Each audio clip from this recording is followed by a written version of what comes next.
Welcome to simply Shenba. இன்றைக்கி வந்து நம்ம காளான் பெப்பர் ஃப்ரை எப்படி செய்யலான்னு பார்க்கலாம்.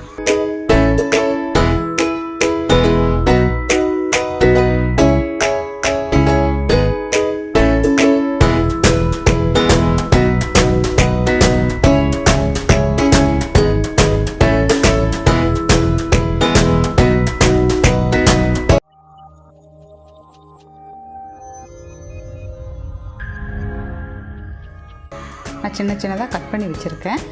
அடுப்பில் ஒரு கடாய் வச்சு கொஞ்சம் எண்ணெய் ஊற்றிருக்கேன். எண்ணெய் சூடாகட்டும். இப்போ வந்து நம்ம பட்டை, கிராம்பு, 2 ஏலக்காய், அது கூடவே கொஞ்சம் சோம்பு, கருவேப்பிலை,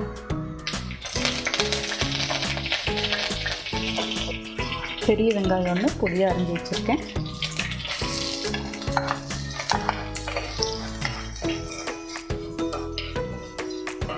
வெங்காயம் நல்லா வணங்கட்டும். அந்த பச்சை வாடையெல்லாம் போட்டோம். இப்போ இது கூட நம்ம கொஞ்சம் இஞ்சி பூண்டு பேஸ்ட் ஆட் பண்ணிக்கலாம்.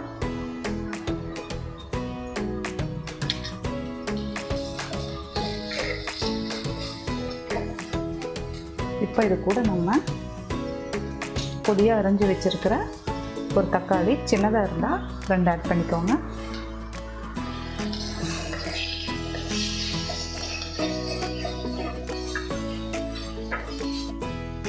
வெங்காயம், தக்காளி, இஞ்சி பூண்டெல்லாம் நல்லா வணங்கிடுச்சு. இப்போ இது கூட நம்ம உப்பு ஆட் பண்ணலாம்.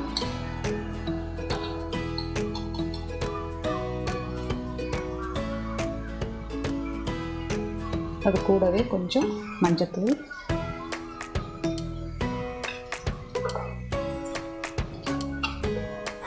ஒரு ஸ்பூன் மல்லித்தூள், கொஞ்சமாக சீரகத்தூள்,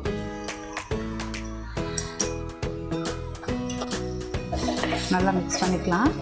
இப்போ நம்ம இது கூட நம்ம மிளகாய் தூளும் ஆட் பண்ண போகிறதில்ல. நான் பெப்பர் மட்டும்தான் ஆட் பண்ணுறேன் காரத்துக்கு.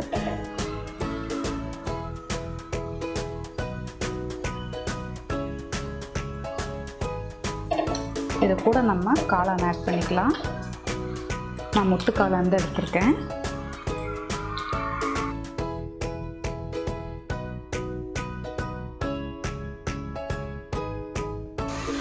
நல்லா மிக்ஸ் பண்ணி விட்டுடலாம்.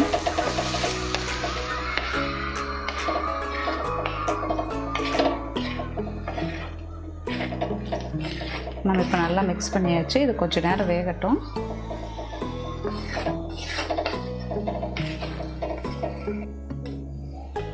பாருங்கள், நல்லா வணங்குது. இதில் நம்ம தண்ணியே ஊற்றலை. காளான்லேயே தண்ணி விடும். அதுலேயே வெந்தால் போதும். நம்ம தண்ணி ஆட் பண்ண வேண்டாம். இதில் கொஞ்சம் தண்ணி விட்டுருக்கு, வேகட்டும். நம்ம கொஞ்சம் நேரம் மூடி வச்சுக்கலாம். இப்போ தண்ணியெல்லாம் ட்ரையாக இருக்கும். நம்ம இப்போ பார்க்கலாம். பாருங்கள், தண்ணி மேக்ஸிமம் ட்ரை ஆகிடுச்சு. இன்னும் கொஞ்சம் இது ட்ரை ஆகட்டும். ஆனால் இந்த ஸ்டேஜ்லேயே நம்ம மல்லித்தலை கொஞ்சம் ஆட் பண்ணிக்கலாம். நல்லா மிக்ஸ் பண்ணி விட்டுடுங்க. இப்போ இது இன்னும் நல்லா ட்ரை ஆகட்டும்.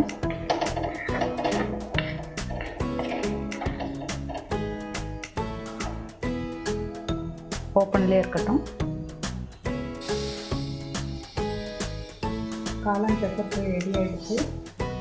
இது பார்த்திங்கன்னா சாதத்துக்கும் நல்லாயிருக்கும், சப்பாத்திக்கு இன்னும் நல்லா டேஸ்ட்டாக இருக்கும். நீங்களும் இதை வீட்டில் ட்ரை பண்ணி பார்த்துட்டு கமெண்ட் பண்ணுங்கள்.